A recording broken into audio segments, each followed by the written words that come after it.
नमस्कार, India voice देख रहे हैं आप और मैं हूं आपके साथ शिवम दुबे। इंडिया वॉइस के खास कार्यक्रम देवभूमि समाचार में आप सबका स्वागत है। रुक करेंगे खबरों की ओर। आपको बता दें कि खबर अल्मोड़ा से है, जहां अल्मोड़ा से लोकसभा प्रत्याशी अजय टम्टा के नामांकन में सम्मिलित होने के लिए मुख्यमंत्री पुष्कर सिंह धामी के शिखर होटल अल्मोड़ा पहुंचने पर कार्यकर्ताओं द्वारा भव्य स्वागत और अभिनंदन किया गया।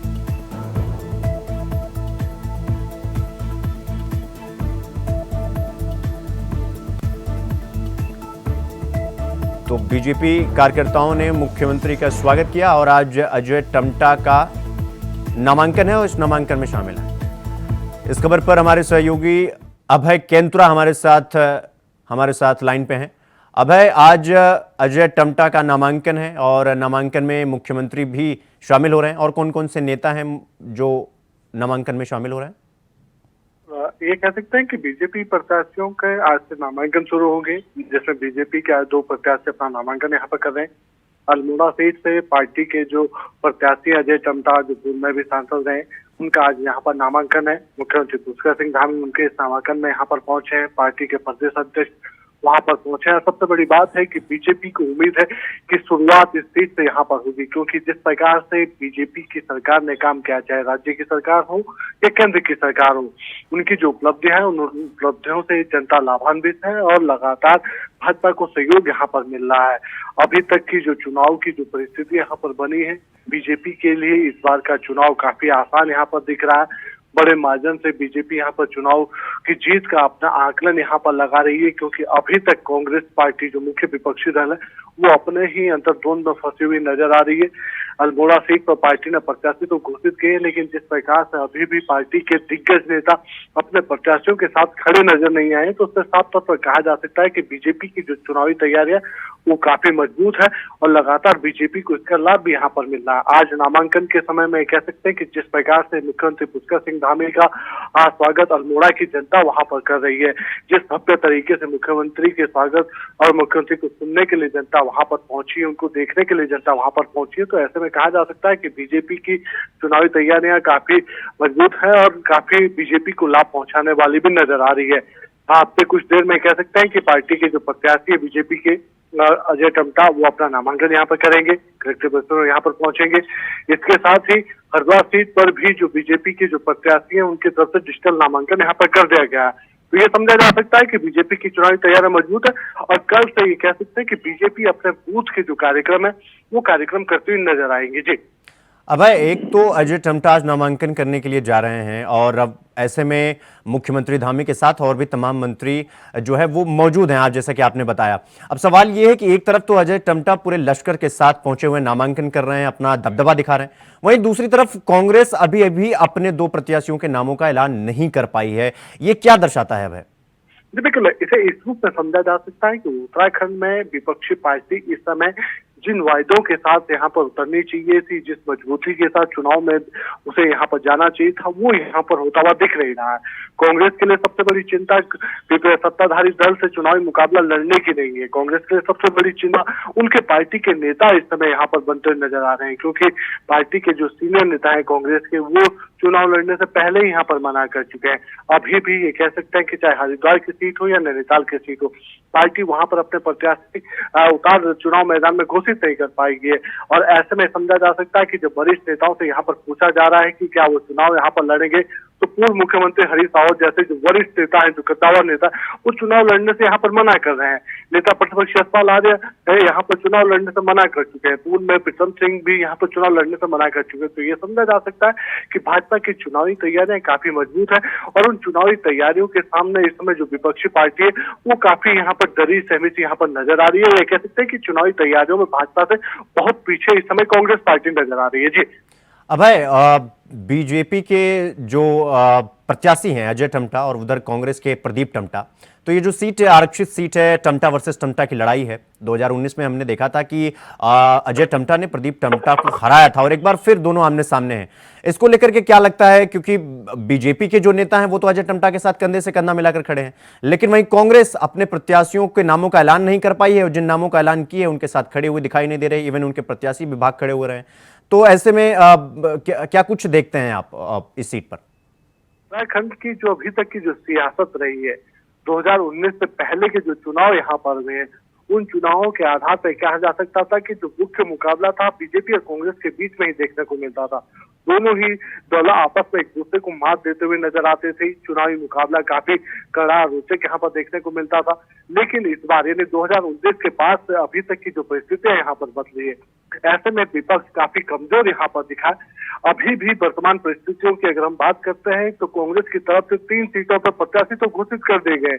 आपके अल्मोड़ा सीट पर प्रदीप टम्टा को पार्टी ने प्रत्याशी यहाँ पर बनाया, पूर्व सांसद वहां पर रहे। टिहरी सीट पर जोत सिंह गुंथोला जो पूर्व विधायक है, उनको यहाँ पर पार्टी ने चुनाव मैदान में उतारा है। आपके ये कह सकते हैं कि पौड़ी सीट पर गणेश गुजियाल जो पूर्व प्रदेश अध्यक्ष है, उनको चुनाव मैदान में उतारा।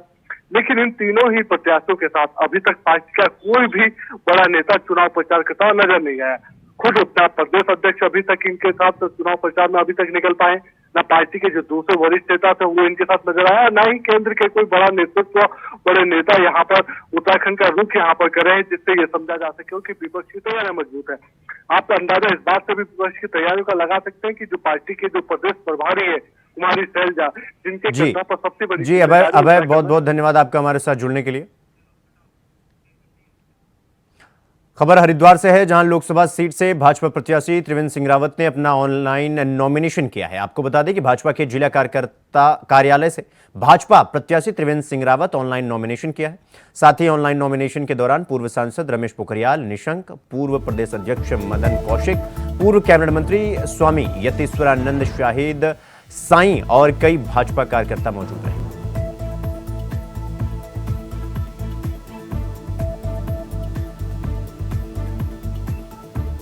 तो कांग्रेस त्रिवेंद्र सिंह रावत ने ऑनलाइन नॉमिनेशन किया है और इस ऑनलाइन नॉमिनेशन में उनके साथ कई दिग्गज नेता मौजूद रहे। आपको बता दें कि इस खबर पर हमारे साथ हमारे सहयोगी विकास चौहान हमारे साथ जुड़ गए हैं। विकास, आज त्रिवेंद्र सिंह रावत ने ऑनलाइन नॉमिनेशन किया है, इनके साथ कितने बजे इनका नॉमिनेशन हुआ और कौन कौन से नेता थे जो इनके साथ मौजूद रहे ऑनलाइन नॉमिनेशन के समय? हरिद्वार लोकसभा सीट से आज भाजपा के जो प्रत्याशी हैं पूर्व मुख्यमंत्री त्रिवेंद्र सिंह रावत, आज उन्होंने करीबन 1:30 बजे यहाँ भाजपा जिला कार्यालय से यहाँ ऑनलाइन जो अपना नॉमिनेशन है वो यहाँ पर किया है, जिस दौरान जो पूर्व कैबिनेट मंत्री हैं, जिस तरह से कई बड़े नेता चाहे मदन कौशिक रहे हों, पूर्व सांसद रमेश पोखरियाल निशंक रहे हों और पूर्व जो कैबिनेट मंत्री है स्वामी यतीश्वरानंद और मौजूदा कैबिनेट मंत्री प्रेमचंद अग्रवाल सहित कई सैकड़ों की तादाद में यहाँ पर भाजपा के जो कार्यकर्ता है वो यहाँ पर मौजूद रहे। बड़ी भीड़ के बीच कह सकते हैं, कार्यकर्ताओं के उत्साह के बीच यहाँ पर जो भाजपा के जो प्रत्याशी हैं लोकसभा सीट से हरिद्वार से, उन्होंने आज यहाँ पर ऑनलाइन रजिस्ट्रेशन यहाँ पर अपना किया है, नामांकन किया है।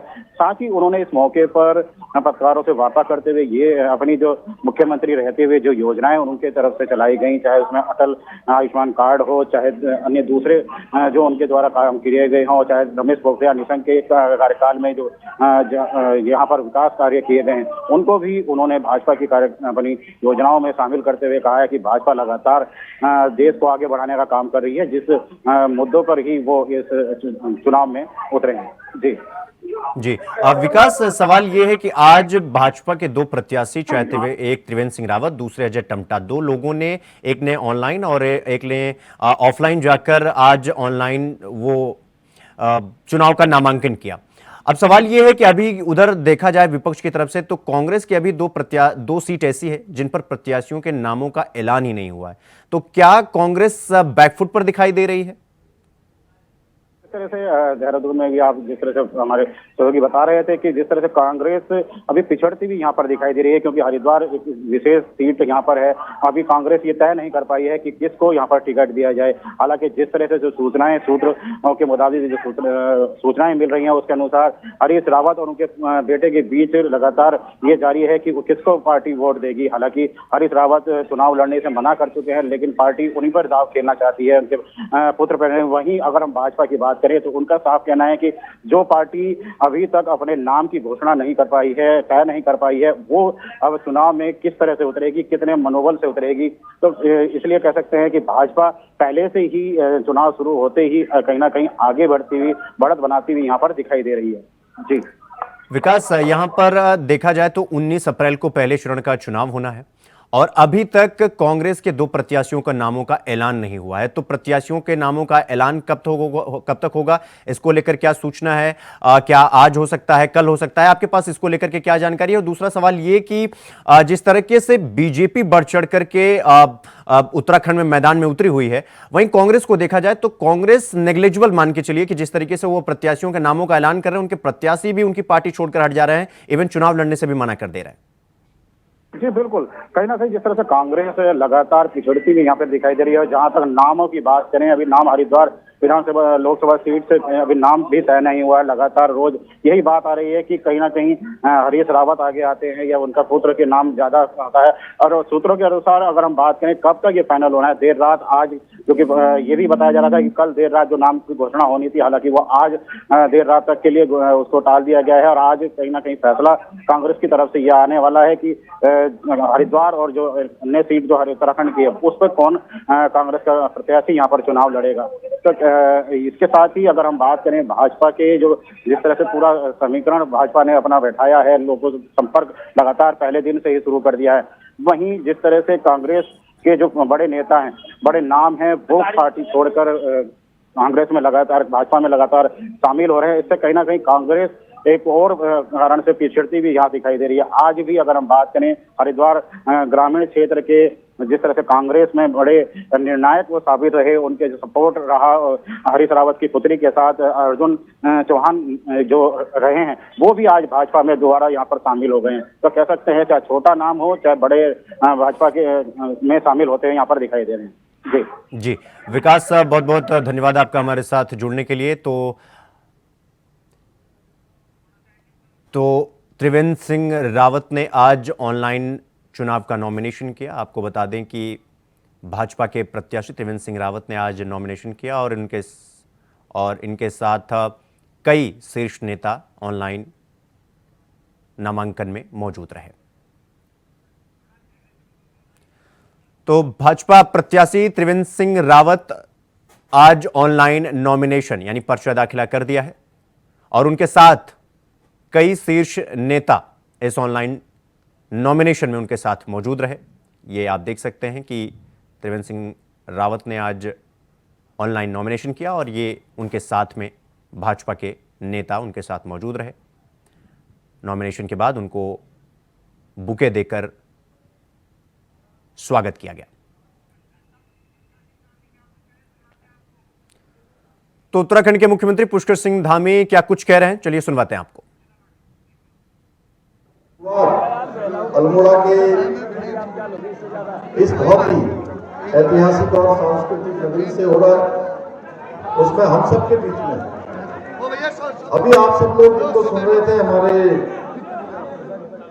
भारतीय जनता पार्टी के यशस्वी, जुझारू एवं कर्मठ प्रदेश अध्यक्ष जो भगवान बाबा बद्री विशाल की धरती से पूरे राज्य का प्रतिनिधित्व करते हैं, हमारे संगठन को लगातार आगे बढ़ाने के लिए अनेक प्रकार से काम करते हैं। और अभी अभी जिनको भारतीय जनता पार्टी के केंद्रीय नेतृत्व में अभी राज्यसभा में भी जो उत्तराखंड राज्य की तरफ से निर्वाचित हुए हैं, ऐसे हमारे आदरणीय महेंद्र भट्ट जी, और जिनको आज आप सब लोग अपना आशीर्वाद देने के लिए, अपना मत, समर्थन और जिनकी एक ऐतिहासिक विजय आप सब ने भविष्य के लिए सुनिश्चित कर दी है, आप सबके बीच से बहुत ही सहज, सरल और जो कार्यकर्ताओं को अपनी पूंजी मानते हैं, ऐसे हमारे इस लोकसभा क्षेत्र के प्रत्याशी भाई अजय टम्टा जी हमारे संगठन को लगातार गति देने का काम भी करते हैं। संगठन की धुरी हमारे संगठन मंत्री आदरणीय अजय जी, मंच पर आसीन हमारे बहुत वरिष्ठ नेता और भारतीय जनता पार्टी के प्रदेश अध्यक्ष हैं डीडीहाट से विधायक आरडी बिसंदा बिशन सिंह त्रिपाल जी, मेरे साथ उत्तराखंड सरकार में कैबिनेट मंत्री और आप सबके इसी जनपद से आप सब लोग आपके आशीर्वाद से आज उत्तराखंड सरकार में अनेक विभागों के मंत्री के नाते जो राज्य को आगे बढ़ाने के लिए निरंतर प्रयास करने वाली हमारी बहन रेखा आर्य जी, हमारे उत्तराखंड सरकार में हमारे कैबिनेट मंत्री और लोकसभा क्षेत्र में जिनको यहाँ क्लस्टर में पूरे प्रभारी के नाते हम सब कार्यकर्ताओं के साथ समन्वय करने का काम दायित्व जिनके पास है, भाई सौरभ बहुगुणा जी, भारतीय जनता पार्टी के जिलाध्यक्ष रमेश बहुगुणा जी, लोकसभा के प्रभारी सुरेश भट्ट जी, लोकसभा संयोजक श्री शिव सिंह बिष्ट जी, सह प्रभारी क्लस्टर प्रदीप बिष्ट जी, सह प्रभारी अल्मोड़ा पिथौरागढ़ लोकसभा क्षेत्र श्री दीपक मेहरा जी, श्री वीरेंद्र बल्दिया जी सह संयोजक, हमारे वरिष्ठ नेता और भारतीय जनता पार्टी के जो मीडिया प्रमुख और मुख्य प्रवक्ता के नाते भी पूरे राज्य का मीडिया का काम संभालते हैं, आदरणीय सुरेश जोशी जी, प्रदेश उपाध्यक्ष श्री कैलाश शर्मा जी, हमारे लोकप्रिय विधायक आदरणीय मोहन सिंह मेहरा जी, आदरणीय पार्वती दास जी, भाई सुरेश गढ़िया जी, डॉक्टर प्रमोद नैनवाल जी, फकीर राम टंडा जी, महेश सिन्हा जी, यहाँ पर उपस्थित हमारे संयोजक गौराहट विधानसभा श्री अनिल शाही जी, पूरन फतेयाल जी, लोहाघाट संयोजक धन सिंह धामी जी, धारचूला संयोजक श्री शंकर दत्त पांडे जी, चंपावत संयोजक श्री रघुनाथ सिंह चौहान जी, पूर्व उपाध्यक्ष विधानसभा उत्तराखंड एवं मंच पर आसीन हमारे सभी में देख रहा था कि अब बहुत सारे नाम, बसंती देव जी का नाम इसमें लिखा नहीं है, उनका हेमा दीदी का नाम लिखा नहीं है, मैं पीछे देखूंगा तो जिला पंचायत के भी अध्यक्ष उनका भी नाम नहीं है, लेकिन जिला अध्यक्ष भी है उनका भी नाम नहीं है, दायित्व में जो लोग है उनका भी नहीं है। मैं इसलिए कह रहा था जिला के नाम है और भी उधर हमारे युवा भी है, कुंदन जी से लेकर तमाम पूर्व विधायक हमारे भैया वरिष्ठ नेता है, अब धन सिंह जी से ले लिया मैं सबको जानता हूँ, सब बताऊंगा तो सभी तो 20 मार्च से उत्तराखंड में नामांकन शुरू हो गया है, तो वहीं इस बार भारी संख्या में निर्दलीय प्रत्याशी चुनाव लड़ रहे हैं। आपको बता दें कि माना जा रहा है कि उत्तराखंड की सभी सीटें इस बार हॉट सीट रहने वाली है। टिहरी लोकसभा सीट में निर्दलीय प्रत्याशियों को जनता का समर्थन भी मिल रहा है, जिसका जायजा लिया हमारे संवाददाता तुषार गुप्ता ने। लोकसभा चुनाव को लेकर सियासत गरमाने लगी है। जैसे जैसे समय गुजर रहा है, जैसे जैसे नामांकन तिथियां नजदीक आ रही है, ऐसे में समझा जा सकता है कि जो प्रक्रिया है या जो सियासी दलों के जो आरोप है वो भी एक दूसरे पर और तेज होते नजर आ रहे हैं। बीजेपी जहां 400 पार का नारा लेकर चल रही है, जनता को साथ जोड़ने का काम कर रही है, तो वही विपक्षी दल अब भी सत्ताधारी दल पर आरोप लगाने का काम कर रहे हैं कि सत्ताधारी दल डराने का धमकाने का काम कर रहे हैं ताकि विपक्ष टूट जाए और ये चुनाव सीधे तौर पर सत्ता पक्ष की ओर मुड़ सके। लेकिन जिस प्रकार सियासत चल रही है, ऐसे में जनता भी हर चीज को देखने का काम यहाँ पर कर रही है और दूसरी तरफ निर्वाचन जो टीम है वो लगातार काम कर रही है ताकि चुनाव प्रभावित ना हो। यानी ऐसी जगह जहाँ पर चुनाव प्रभावित हो सकता है, सरकारी बिल्डिंगों जो पोस्टर लगे बैनर लगे उनको हटाने का काम भी यहाँ पर हो चुका है। लेकिन आरोप प्रत्यारोप के दौर की सियासत में सीधे तौर पर जो राजनीति है उत्तराखंड में वो गरमाने लगी और आरोप प्रत्यारोप के दौर जारी है। कैमरामैन हसनैन साथ अभय केनपुरा, इंडिया वाइज, देहरादून। लोकसभा चुनाव को शांतिपूर्वक करवाने के लिए पुलिस प्रशासन ने पूरी तरह से कमर कस ली है। आपको बता दें कि वरिष्ठ पुलिस अधीक्षक के दिशा निर्देश पर मंगलौर पुलिस ने न केवल कई पुलिस नाके लगाकर वाहनों की चेकिंग शुरू कर दी है, बल्कि क्षेत्र में कई स्थानों पर मंगलौर कोतवाली प्रभारी निरीक्षक अमरचंद शर्मा के नेतृत्व में एक फ्लैग मार्च भी निकाला गया है। साथ ही फ्लैग मार्च के दौरान पुलिस ने न केवल संवेदनशील और अति संवेदनशील गांवों का दौरा किया, बल्कि लोगों को चुनाव में शांति बनाए रखने की अपील भी की। वहीं इस मौके पर मंगलौर सीओ विवेक कुमार ने बताया कि चुनाव को शांतिपूर्वक कराने के लिए पुलिस पूरी तरीके से मुस्तैद और प्रतिबद्ध है।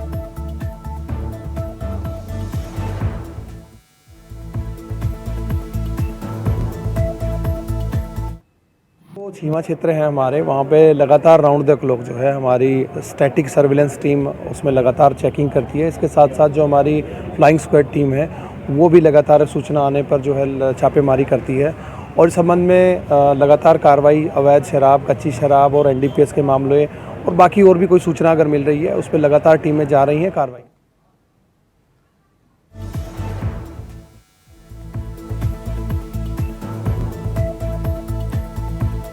तो शांतिपूर्वक चुनाव कराने में पुलिस जुटी हुई है। लोकसभा चुनाव को लेकर तैयारी की जा रही है और ऐसे में जो पुलिस के आला अधिकारी हैं उनका बस ये कहना है कि जो संवेदनशील इलाके हैं उन पर ध्यान दिया जाए और शांतिपूर्वक चुनाव कराने की कोशिश की जाए। तो वहीं होली और रमजान को लेकर पुलिस प्रशासन पूरी तरह अलर्ट हो चुकी है। मंगलौर कोतवाली में होली के त्योहार और रमजान को लेकर सीओ मंगलौर ने ग्रामीणों के साथ बैठक की है, जिसमें आगामी होली के त्योहार और पवित्र रमजान को लेकर शांति व्यवस्था बनाए रखने की अपील भी की। सीओ मंगलौर विवेक कुमार ने बताया कि लोकसभा चुनाव के चलते आचार संहिता लागू हो चुकी है, इसलिए पुलिस द्वारा लोगों से अपील की जा रही है कि वो शांति व्यवस्था बनाए रखें।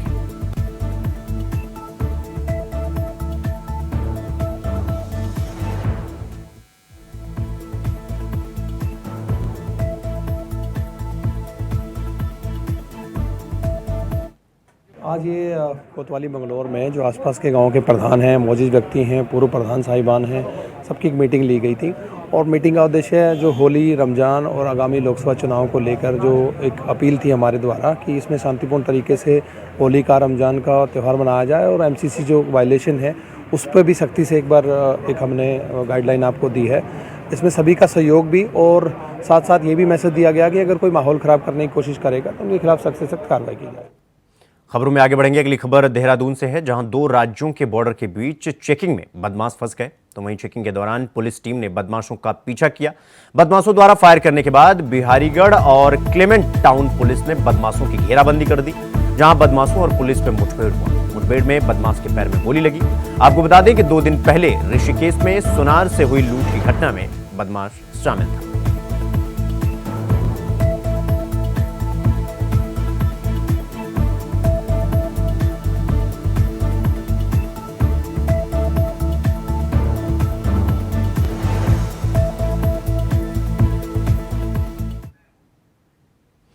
खबर देहरादून से है, जहां प्रदेश कांग्रेस के एक डेलीगेशन ने मुख्य चुनाव अधिकारी से मुलाकात की है, जिसमें कांग्रेस ने बद्रीनाथ और मंगलौर विधानसभा में उपचुनाव करवाने की मांग की है। कांग्रेस की मुख्य प्रदेश प्रवक्ता गरिमा दसूनी ने कहा कि देश भर में 7 चरणों में लोकसभा के चुनाव होने हैं, साथ ही कई राज्यों में भी विधानसभा के चुनाव होने हैं। इसलिए कांग्रेस की मांग है कि इसी दौरान मंगलौर और बद्रीनाथ विधानसभा सीट पर भी उपचुनाव होने चाहिए। निर्वाचन अधिकारी पुरुषोत्तम जी से भेंट करने के लिए आए थे। उनको हमने एक निवेदन प्रस्तुत किया है कि 30 अक्टूबर को मंगलौर के जो विधायक थे उनका इंतकाल हो चुका है और नवंबर में ही हमारे पिटिशनर ने विड्रॉल के लिए एप्लीकेशन लगा दी थी। उस प्रक्रिया में 2-3 महीने का समय लगा, लेकिन कल जो है आदेश जारी हो गए हैं जिसमें कि विड्रॉल को मान लिया गया है। ऐसे में संविधान के हिसाब से अगर आप देखें तो 30 अप्रैल को उनके इंतकाल को 6 महीने पूरे हो जाएंगे और संविधान ये कहता है कि बाई इलेक्शन 6 महीने के अंदर अंदर हो जाने चाहिए। इसलिए हमने निवेदन किया कि जो 7 फेजेस में इलेक्शंस हो रहे हैं, मंगलौर का और बद्रीनाथ का इलेक्शन भी जो बाई इलेक्शन है उसको भी किसी फेज में समायोजित करने का प्लान बनाया जाए। देवभूमि समाचार में फिलहाल अभी के लिए बस इतना ही। देश दुनिया की तमाम बड़ी खबरों को देखने के लिए देखते रहिए इंडिया वॉइस। नमस्कार।